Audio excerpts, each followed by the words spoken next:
All I ever did when I was a kid is my friend Scott, he had a fucking cat box full of cat shit, so I would get drunk and then take the daily paper and put all the cat shit in it and then put it back on the table so when his father opened the paper, cat shit fell on him.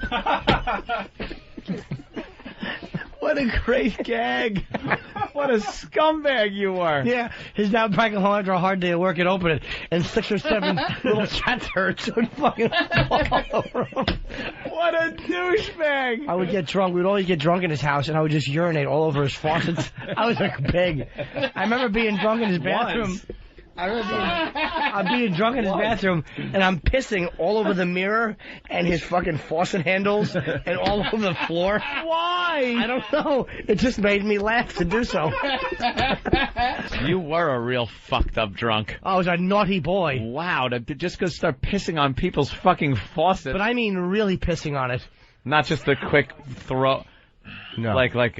Did you use the toilet at all during that session? I wouldn't have noticed it if there was there could have been a fucking flowers coming out of it for all I knew. Wow. No, why even open the fucking lid?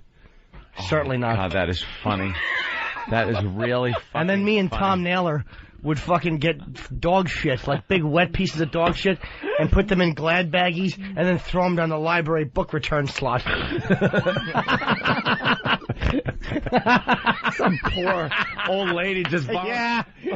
Oh yeah. And we threw shit without baggies too, but I mean we had to carry it for a while. Just volunteering her stupid time. She has to deal with your shenanigans. People's books sliding down into the shit. She's just trying to shush people. Yeah, that's all. And their shitty books. Oh, we were awful at shit. Oh. All right. Wow, that is really funny. Cat shit in the newspaper rules, though. I suggest it to anyone. Because this cat shit stinks so bad, and you know there's going to be a couple of pellets of fucking litter in it. And then he just picks it up and it falls in his Do you know how surreal that is when you come home after a long day's work and you want to just read the paper, and the next thing you know there's animal shit in your lap? You know how bad that cat must have got hit? He probably thought the cat did it. Snuck over there, opened the paper and shit and closed it. And then refolded it properly. Oh, is that great? Wow, are you a fucking degenerate? I love it. I was garbage. Oh, God. Nothing was better than that. No. No. Shit in people's mailboxes. Who would do that? You were big on the shit thing. That's funniest thing I've ever seen in my life, and I mean ever. When I was 6 or 7, and my friend Mark Rosenberg, we were sitting there in the fucking grass. I love how he uses the real names. It just makes the stories that much better. Mark leaned back, and he put his hand. You've never seen a more fucking butterscotch pile of fucking wet dog shit. It was as fresh. I'm surprised the dog wasn't actually walking away when he did it. He put his hand, he leaned back for a casual chat in the grass and stuck his hand in this pile of shit. And it's the funniest thing. I've never seen anything funnier. That was 32 years ago. And nothing has come close. Were you just doubled over crying laughing? It was incomprehensibly funny. Like, as a child, I didn't realize that anything could make you feel that kind of emotion. And that's all it took. And women think they understand what funny is. That's what funny is. And remind me to tell you the stories of when we would drive by with cups and throw urine on people in New Brunswick. That was our favorite activity. We would drive around, me and my friend Luch. He was like 35 and he hung out with the teenagers. Oh, creepy guy. Yeah, he drove a fucking Volkswagen Bug, and we would drink, and I would piss into cups, and we would just drive through New Brunswick and throw it on people. And I would leave the little... Oh, we got some good ones. And I fucking had a plastic cup with a plastic lid on it. And I'll never forget there was a couple walking. And I fucking threw it. And the arc was beautiful. And the guy put his arm up to block it. And it hit his arm. And exploded. Piss went all over him and his girl.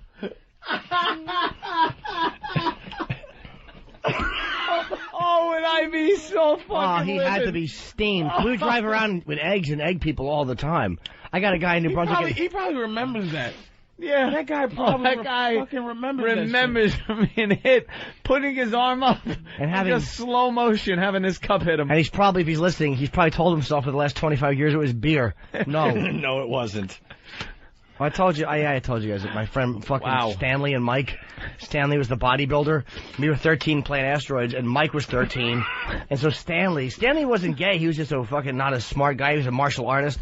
Me, him, and Mike would just drive around in his rickety old truck, and they would show up with margarine dishes full of motor oil.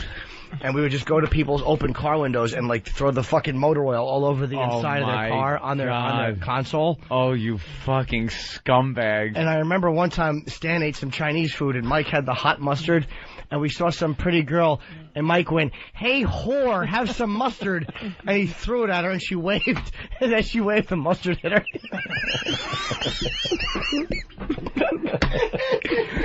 Oh.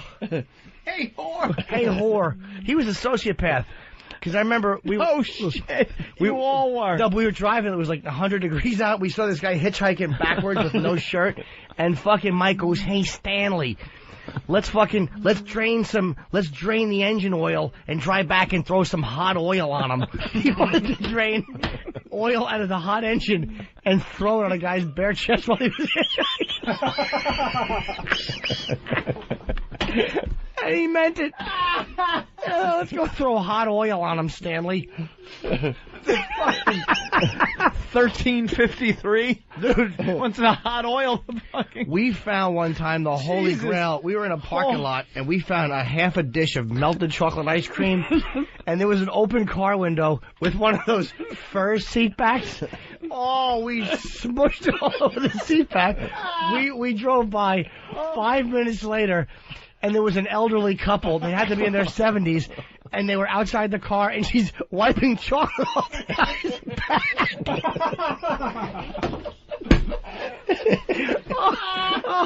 He must have been so hot under the collar.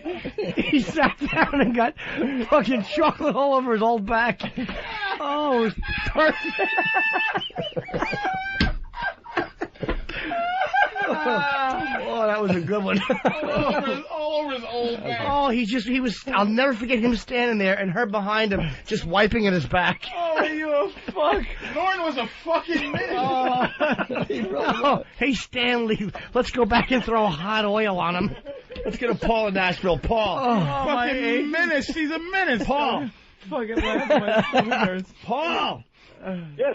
Go. Let's go. One of the best places to take a crap to piss someone off is to get up on a green at a golf course. Sit there and fill the hole full of shit, because you know that first golfer taps in, reaches in, grabs his ball, and gets a handful of shit. That's a good one. That's also the answer. Yeah. Damn good one. That's a damn good one, is right. Hey, Stan. Oh, that guy had, I'll never forget the guy on the shoulder, backwards hitchhiking with no shirt.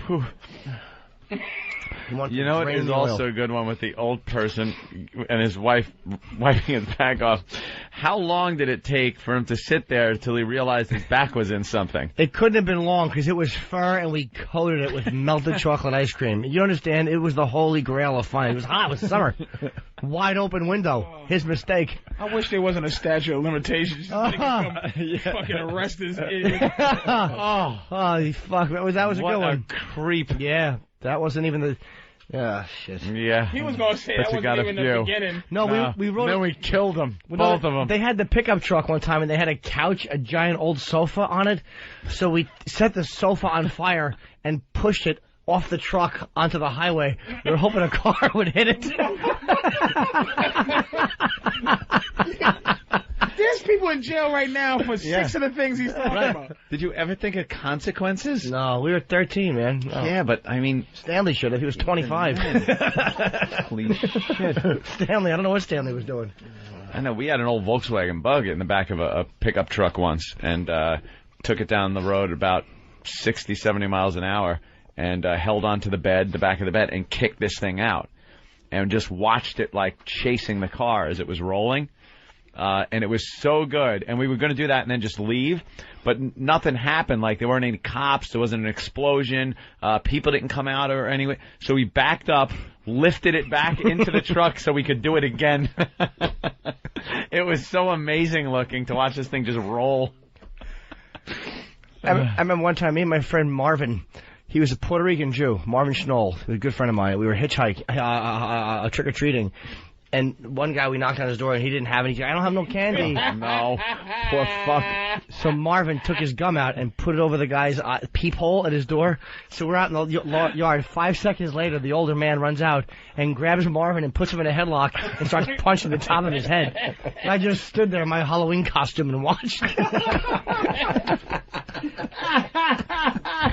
What were you dressed as? I don't remember, Darth Vader or something. I just watched Marvin. Real evil Darth Vader. Yeah.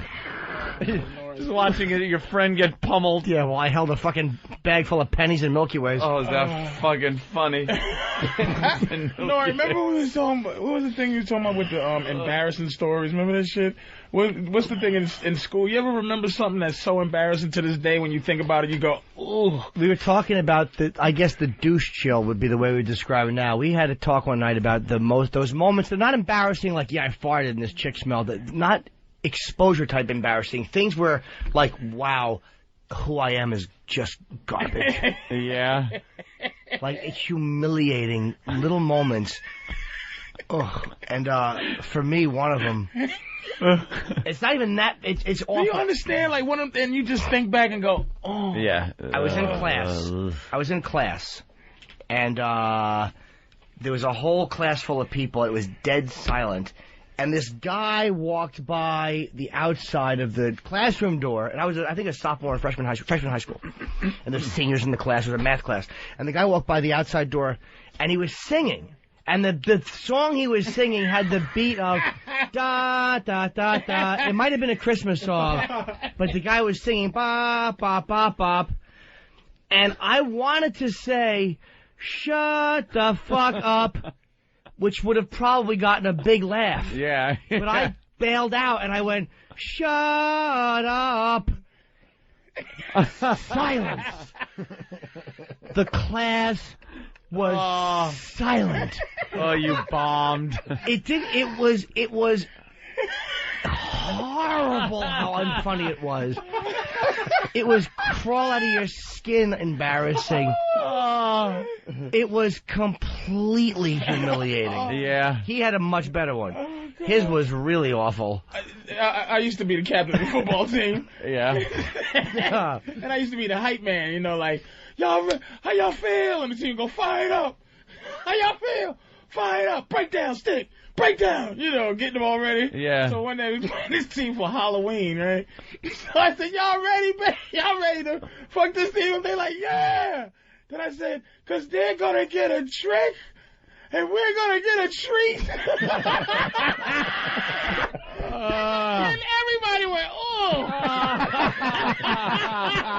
During the breakdown, and we're going to get a treat. Oh, boy.